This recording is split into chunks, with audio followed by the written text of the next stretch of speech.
अस्सलाम वालेकुम दोस्तों, की हाल चाल है। मैं थोड़ा मेज़बान मोहम्मद शाह तो तुम देख रहे हो अपना यूट्यूब चैनल सुपर टीवी। ਜਿਹੜੇ ਵੀਰ ਜਿਨ੍ਹਾਂ ਨੇ ਹਜੇ ਤੱਕ ਚੈਨਲ ਨੂੰ ਸਬਸਕ੍ਰਾਈਬ ਨਹੀਂ ਕੀਤਾ ਉਹਨਾਂ ਨੂੰ ਰਿਕੁਐਸਟ ਹੈ ਕਿ ਚੈਨਲ ਨੂੰ ਸਬਸਕ੍ਰਾਈਬ ਕਰੋ ਤੇ ਨਾਲ ਆ ਜਾਏਗਾ ਬੈਲ ਆਈਕਨ ਉਹਨੂੰ ਵੀ ਦਬਾਓ ਤਾਂ ਕਿ ਜਿਹੜੀ ਵੀ ਵੀਡੀਓ ਲਾਈ ਹੈ ਉਹਦੀ ਸਾਰੇ ਵੀਰਾਂ ਨੂੰ बर वक्त इतला मिले। लुधियाना मंडी आए हैं, बरोज़ बहुत वाले दिन मंडी लगती है और महीने 4 दफ़ा लगती है।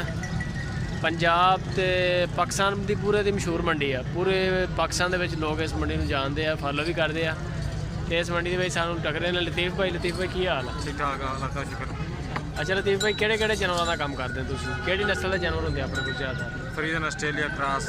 फ्रीजन आस्ट्रेलियन क्रॉस इस तरह के इन्होंने कोल जानवर होंगे। चेक करवाओ, रेट शेट अपने दसो, इन्हों के रेट देखते हैं दोस्तों, नाले गाइयां दे रंग रूप चेक करते हैं कैसे।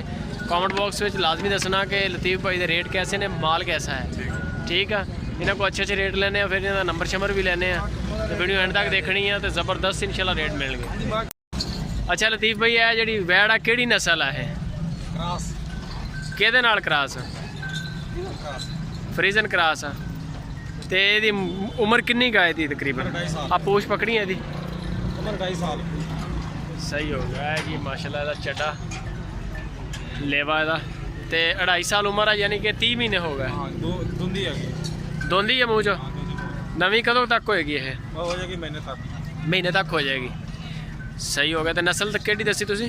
फ्रीजन क्रॉस। फ्रीजन क्रॉस। तो मुल शोले का की कर रहे हैं? 2 लाख। 2 लाख रुपया।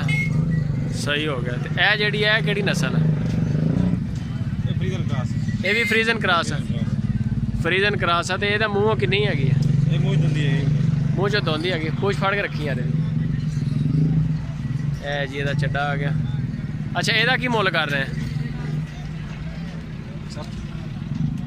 कितना? 1,40,000। 1,40,000 रुपया मुੱਲ ਆ जी। ये नवीं कदों तक हो जाएगी, कोई आइडिया है? 1.5-2 महीने तक हो जाएगी। 1.5-2 महीने तक क्रॉस हो जानी है। सही हो गया भाजी। अल्लाह देखो ना, जांदे रखड़े मराओ, जाने रखड़े पर वाली। रखड़े मराओ, अल्लाह देखो ना। अच्छा ये ਜਿਹੜੀ है ये ਆਸਟ੍ਰੇਲੀਆ ਦਾ ਫਰੀਜ਼ਨ ਦਾ ਕਰਾਸ ਹੈ। ਆਸਟ੍ਰੇਲੀਆ ਤੇ ਫਰੀਜ਼ਨ ਦਾ ਕਰਾਸ ਹੈ। ਇਹਦਾ ਕੀ ਮੁੱਲ ਚੁੱਲ ਕਰ ਰਹੇ ਹੈ? ਇਹਦਾ ਮੁੱਲ 1.25 ਲੱਖ ਰੁਪਏ ਮੰਗਦੇ ਆ ਭਾਜੀ। 1,25,000 रेट जिन्ने अच्छे दोगे ना लोग उन्हें ਤੁਹਾਨੂੰ फोन शोन भी करेंगे थोड़ा माल। ਰਿਆयਤ ਕਰ ਲਾਂਗੇ, ਕੋਈ ਆਵੇ ਤਾਂ 6 ਲੱਖ ਰੁਪਏ। नहीं रियायत पहले ही अच्छे से रेट दोगे ना। ਕੋਈ ਮਸਲਾ ਨਹੀਂ ਭਾਜੀ, ਬੱਚੇ ਥੱਲੋਂ ਨਜ਼ਰ ਮਾਰੋ। ਇਹਦਾ ਚੱਡਾ ਮੜਾ ਚੈੱਕ ਕਰੋ। ਚੱਡਾ ਵੇਖੋ ਜੀ, ਮਾਸ਼ਾਅੱਲਾ। ਬਲੈਕ ਥਾਨ ਕਿਹਦਾ ਥਾਨ ਲੱਗਿਆ ਹੋਇਆ? ਬਲੈਕ ਥਾਨ। ਅੱਛਾ ਬਲੈਕ ਥਾਨ ਜਿਹੜਾ ਹੁੰਦਾ ਇਹਦੀ ਵੈਲਿਊ ਜ਼ਿਆਦਾ? ਹਾਂਜੀ। ਕੀ ਵਜ੍ਹਾ ਹੈ ਬਲੈਕ ਥਾਨ ਦੀ? ਦੁੱਧ ਜ਼ਿਆਦਾ ਹੁੰਦਾ ਹੈ। ਨਹੀਂ ਦੁੱਧ ਜ਼ਿਆਦਾ ਨਹੀਂ ਭਾਜੀ, ਜ਼ਰੂਰਤ ਹੁੰਦੀ ਹੈ। ਕਿਸੇ ਨੂੰ ਭਾਜੀ ਕਾਲਾ ਪਸੰਦ ਹੈ, ਕਿਸੇ ਨੂੰ ਚਿੱਟਾ ਪਸੰਦ ਹੈ। ਗੱਲ ਤੇ ਇਹ ਨਾ ਭਾਜੀ, ਹਰ ਬੰਦੇ ਨੂੰ ਆਪਣਾ ਆਪਣਾ ਪਸੰਦ ਹੈ ਥਣ। ਜਿਹੜੇ ਅੱਲਾ ਨੇ ਲਾਇਆ ਥਣ ਤੋਂ ਚਿੱਟਾਂ 'ਚ ਵੀ ਦੁੱਧ ਦੇਣਾ, ਕਾਲਿਆਂ 'ਚ ਵੀ ਦੁੱਧ ਦੇਣਾ। ਗੱਲ ਤੇ ਇਹ ਆ, ਗੱਲ ਲੋਕ ਕਾਲਾ ਪਸੰਦ ਕਰਦਾ, ਕੋਈ 1 ਚਿੱਟਾ ਕਰੋੜ ਰੁਪਏ ਦੀ ਗੱਲ ਕਰਤੀ ਹੈ। 1 ਕਰੋੜ ਦੀ ਲੋਕ ਮੈਂ ਦੇਖਿਆ ਇੱਥੇ ਲੋਕ ਕਾਲੇ ਥਣ ਵਾਲੀਆਂ ਭਾਲਦੇ ਹੁੰਦੇ ਆ, ਲੇਕਿਨ ਮੇਰੇ ਦੇਖਣ 'ਚ ਜਿਹੜਾ ਦੁੱਧ ਹੈਗਾ ਉਹੀ ਉਹ ਹੈ। ਜਾਣਾ ਜਿਹੜਾ ਚਿੱਟੇ 'ਚ ਵੀ ਦੁੱਧ ਦੇਣਾ, ਕਾਲਿਆਂ 'ਚ ਵੀ ਦੁੱਧ ਦੇਣਾ। ਹਾਂ ਗੱਲ ਤੇ ਇਹ ਹੈ ਨਾ। ਇਹ ਜਿਹੜੀ ਹੈ ਸਾਹਮਣੇ ਕਾਲੀ ਚਿੱਟੀ ਖੜੀ ਹੈ, ਇਹਦਾ ਕਿਹੜੀ ਨਸਲ ਹੈਗੀ ਹੈ? ਇਹ ਸਾਈਵਾਲ ਦਾ ਫਰੀਜ਼ਨ ਦਾ ਕਰਾਸ। ਸਾਹੀਵਾਲ ਫਰੀਜ਼ਨ ਦਾ ਕਰਾਸ। ਇਹਦਾ ਕੀ ਮੁੱਲ ਕਰ ਰਹੇ ਹੈ? ਇਹਦਾ ਮੁੱਲ ਮੰਗਣੇ 1,10,000 ਰੁਪਏ। 1,10,000। ਇਹਨਾਂ ਦੀਆਂ ਉਮਰਾਂ ਕਿੰਨੀਆਂ ਹੈ? ਭਾਜੀ ਇਹ ਖੀਰੀ ਹੈ, ਦੁੰਦੀ ਹੈ। ਅੱਛਾ ਇਹ ਜਿਹੜੀ ਹੁਣ ਦੇਖੀ ਆਪਾਂ ਖੀਰੀ ਹੈ, ਇਹ ਦੁੰਦੀ, ਉਹ ਖੀਰੀ ਹੈ। ਇਹਦੇ ਵੀ ਥਣ ਕਾਲੇ ਆ। ਹਾਂਜੀ ਸਹੀ ਹੋ ਗਿਆ। ਹਾਂਜੀ। ਆ ਨਾਲ ਦੀ ਜਿਹੜੀ ਹੈ ਇਹ ਪਿਓਰ ਫਰੀਜ਼ਨ ਹੈ। ਪਿਓਰ ਫਰੀਜ਼ਨ ਆ। ਹਾਂਜੀ। ਇਹਦਾ ਕੀ ਮੁੱਲ? ਸ਼ਕਲ ਵੇਖ ਬੱਚੀ ਦੇ ਕੋਲ। ਇੱਧਰ ਵੇਖ, ਇੱਧਰ ਰਖੜਾ ਮਾਰ, ਇੱਧਰ ਵੇਖ। ਇਹ ਜੀ ਸ਼ਕਲਾਂ ਚੌਧਰੀ ਰੋਜ਼ ਨਹੀਂ ਲੱਭਦੀਆਂ। ਹਾਂ ਨਕੌੜਾ ਸ਼ਕੌੜਾ ਚੰਗਾ ਹੈਗਾ। ਸਹੀ ਹੋ ਗਿਆ। ਇਹਦਾ ਕੀ ਮੁੱਲ ਕਰ ਰਹੇ? ਇਹਦੇ 1.20 ਮੰਗਦੇ ਆ। ਖੀਰੀ ਆ? ਹਾਂਜੀ ਖੀਰੀ। ਖੀਰੀ 1,20,000 ਰੁਪਇਆ। ਇਹਦੇ ਥਣ ਜਿਹੜੇ ਚਿੱਟੇ ਆ? ਆ ਵੇਖੋ ਚਿੱਟੇ ਨੇ। ਸਹੀ ਹੈ। 2 ਅਗਲੇ ਕਾਲੇ ਆ? ਹਾਂਜੀ, ਜਿਵੇਂ ਅੱਲਾ ਨੇ ਲਾਏ ਵੀ ਰੋਵੇਂ ਨੇ। ਜਿਵੇਂ ਅੱਲਾ ਨੇ ਲਾਏ ਹੋਣਾ ਵੀ ਇਦਾਂ ਹੀ ਚਾਹੀਦਾ। ਹਾਂਜੀ। ਇਹਦੇ ਥਣ ਚੱਕ ਕਰਨਾ। ਆ ਲੋ, ਇਹਦੇ ਕਾਲੇ ਨੇ। ਇਹਦੇ ਕਾਲੇ ਨੇ। ਹਾਂਜੀ। ਅੱਛਾ ਇਹਦਾ ਕੀ ਨਸਲ ਹੈ ਤੇ ਇਹਦਾ ਕੀ ਮੁੱਲ ਸ਼ੁਰੂ? ਪਿਓਰ ਫਰੀਜ਼ਨ ਹੈ ਭਾਜੀ ਇਹ। Pure Friesian. ਤੇ ਇਹਦਾ ਕੀ ਮੁੱਲ ਕਰ ਇਹਦਾ ਰਹੇ? 95,000 ਰੁਪਏ ਜੀ। 95,000। ਅੱਗੇ ਹੈ ਜਿਹੜੀ ਹੈ ਇਹ ਵੀ ਸਾਈਵਾਲ ਦਾ ਫਰੀਜ਼ਨ ਦਾ ਕਰਾਸ। ਸਾਹੀਵਾਲ ਦੇ ਫਰੀਜ਼ਨ ਦਾ ਕਰਾਸ ਆ ਤੇ ਥਾਣੇ ਦੇ ਵੀ ਕਾਲੇ ਆ ਕਾਲੇ ਜੀ। ਨੇ ਜੀ ਅੱਲਾ। ਲੇਵਾ ਮਾਸ਼ਾਅੱਲਾ ਚੰਗਾ ਗਾਂ। ਅੱਛਾ ਇਹਦਾ ਕੀ ਮੁੱਲ ਕਰ ਰਹੇ? 95,000 ਰੁਪਏ ਲਈ। 95,000 ਰੁਪਏ। ਅੱਛਾ ਯਾਰ ਇੱਕ ਗੱਲ ਸਹੀ ਦੱਸਣੀ ਹੈਗੀ ਆ।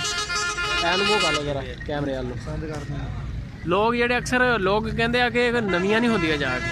ਭਾਜੀ ਗੱਲ ਪਤਾ ਕਿ ਨਸੀਬਾਂ ਦੀ ਗੱਲ ਜਾਂਦੇ ਨਵੀਂ ਹੋ ਜਾ ਨਹੀਂ ਹੁੰਦੀਆਂ। ਉਹ ਨਸੀਬਾਂ ਦੀ ਗੱਲ ਹੈ, ਕੋਲਾ ਮਾਫੀ ਦੇ ਸੀ ਵਿੱਚ ਵੜ ਕੇ ਤਾਂ ਨਹੀਂ ਵੇਖਿਆ ਭਾਜੀ। ਗੱਲ ਤੇ ਹੈ ਨਾ। ਨਹੀਂ ਜਿਹੜੇ ਬੰਦੇ ਕਈ ਕਹਿੰਦੇ ਆ, ਕਹਿੰਦੇ ਯਾਨੀ ਕਿ ਮਾਲ ਜਿਹੜਾ ਹੁੰਦਾ ਜ਼ਿਆਦਾਤਰ ਫਰੀਜ਼ਨ ਜਿਹੜਾ ਸੋਚ ਕਹਿੰਦੇ 80 ਵੇੜਾ ਨਹੀਂ ਹਾਂਜੀ, ਹੁੰਦੀ। ਉਹ ਗੱਲਾਂ ਹੀ ਨੇ ਸਾਰੀਆਂ। ਅੱਛਾ ਉਹ ਗੱਲਾਂ ਹੀ ਨੇ ਅੱਲਾ ਦੇ। ਲੋਕ ਫਾਰਮ ਚਲਾਉਂਦੇ ਆ ਇਹ। ਹਾਂਜੀ ਚਲਾਉਂਦੇ ਨੇ ਫਾਰਮ ਮਾਲ ਖਰੀਦ ਕੇ ਯਾਨੀ ਕਿ। ਹਾਂਜੀ ਸਹੀ ਹੋ ਗਿਆ। ਸਾਹਮਣੇ ਜਿਹੜੀ ਕਾਲੀ ਚਿੱਟੀ ਖੜੀ ਹੈ ਇਹਦਾ ਕੀ ਮੁੱਲ ਕਰਦਾ? ਹਾਂਜੀ ਇਹਦਾ 85,000 ਰੁਪਏ। 85,000। ਹਾਂਜੀ। ਇਹ ਕਿਹੜੀ ਨਸਲ? ਇਹ ਫਰੀਜ਼ਨ। ਫਰੀਜ਼ਨ? ਹਾਂਜੀ ਫਰੀਜ਼ਨ। ਸਹੀ ਹੋ ਗਿਆ। ਹੁਣ ਅਗਲਾ ਮਾਰੋ। ਇਹਦਾ ਦੱਸੋ ਰੇਟ ਸ਼ੇਟ। ਇਹਦਾ 75000 ਰੁਪਏ ਭਾਜੀ। 75000 ਖੀਰੀ ਵਿੱਚ। ਖੀਰੀ ਆ? ਹਾਂਜੀ ਖੀਰੀ। ਨਸਲ ਕਿਹੜੀ ਚਾਹੇ? ਇਹਨਾਂ ਕੋਲ ਸਾਈਵਾਲ ਦਾ ਫਰੀਜ਼ਨ ਦਾ ਕਰਾਸ। ਸਹੀਵਾਲ ਫਰੀਜ਼ਨ ਲੱਗਾ। ਨੰਬਰ ਸ਼ੰਬਰ ਹੈ ਆਪਣੇ ਕੋਲ? ਹਾਂਜੀ ਹੈ ਜੀ। ਨੰਬਰ ਬੋਲੋ ਆਪਣਾ। 0304 ਹਾਂਜੀ 730 9935। 99 ਕੀ ਨਾਮ ਆਪਣਾ? ਅਰਸਲਾਨ। ਅਰਸਲਾਨ ਭਾਈ। ਅਰਸਲਾਨ ਭਾਈ ਕਿਹੜੀ ਜਗ੍ਹਾ ਤੇ ਰਹਿਣ ਵਾਲੇ? ਅਸੀਂ ਉਕਾੜੇ ਦੇ ਰਹਿਣ ਵਾਲੇ ਹਾਂ ਭਾਈ। ਉਕਾੜੇ? ਹਾਂਜੀ ਉੱਥੇ ਫਾਰਮ ਹੈਗਾ? ਹਾਂਜੀ ਫਾਰਮ। ਕਿੰਨੇ ਮਾਲ ਆਪਣਾ ਜਾਨਵਰ? ਸਰਗੋਦੇ ਆਉਂਦਾ ਭਾਜੀ। ਅੱਛਾ ਮਾਲ ਮਾਲ ਆਪਣਾ ਸਰਗੋਦਾ ਪਲਵਾਲ ਪਛਾਰ ਤੋਂ ਆਉਂਦਾ। ਤੇ ਜਾਨਵਰ ਕਿੰਨੇ ਕਾ ਉੱਥੇ ਆਪਣੇ ਕੋਲ ਅਗਰ ਕੋਈ ਬੰਦਾ ਆ ਜਾਵੇ ਲੈਣ ਵਾਸਤੇ? ਜੇ ਡੇਰਾ ਆਪਣਾ ਵਿਹੜੀ ਹੈ, ਘਰ ਰਿਹਾਇਸ਼ ਆਪਣੀ ਉੱਥੇ ਡੇਰਾ ਆਪਣਾ ਵਿਹੜੀ ਹੈ। ਜਾਨਵਰ ਆਪਣੇ ਕੋਲ 50 ਹੁੰਦਾ। ਇੱਥੇ ਬਿਹਾੜੀ ਹੀ ਹੁੰਦਾ ਡੇਰਾ? 50 ਬੱਚੀ ਹਰ ਟਾਈਮ ਆਪਣੇ ਕੋਲ ਮੌਜੂਦ ਹੁੰਦੀ ਹੈ। ਜ਼ਬਰਦਸਤ ਹੋ ਗਿਆ। ਇਦਾਂ ਦਾ ਹੀ ਮਾਲ ਸਾਰਾ? ਹਾਂਜੀ ਅੱਲਾ ਦੇ ਹੁਕਮ ਨਾਲ ਇਦਾਂ ਦਾ ਹੀ ਲੱਭੇਗਾ। ਜਿੱਦਾਂ ਕੋਈ ਪਸੰਦ ਕਰੇ। ਠੀਕ ਹੋ ਗਿਆ। ਇਹਦਾ ਕੀ ਮੁੱਲ ਸ਼ੁਲ ਕਰਦੇ? ਇਹਦਾ ਭਾਜੀ 75000। 75000 ਜਿੱਦਾਂ ਕਿ ਗਨੇ ਅੱਲਾ ਖੈਰ ਕਰੇ। ਕਰੋ ਕਰੋ ਠੀਕ ਹੋ ਗਿਆ। ਇਹ ਜੀ ਮਾਸ਼ਾਅੱਲਾ ਮਾਲ ਆ ਸਾਰਾ ਇਹਨਾਂ ਦਾ। ਗੱਲਬਾਤ ਵੀ ਸੁਣ ਲਈ ਹੈ। ਉਮੀਦ ਹੈ ਕਿ ਵੀਡੀਓ ਤੁਹਾਨੂੰ ਪਸੰਦ ਆਏਗੀ। ਬਹੁਤ ਅੱਛੀ ਗੱਲਬਾਤ ਕੀਤੀ ਬੰਦੇ ਨੇ। ਰੇਟ ਵੀ ਬੜੇ ਅੱਛੇ ਦਿੱਤੇ ਆ।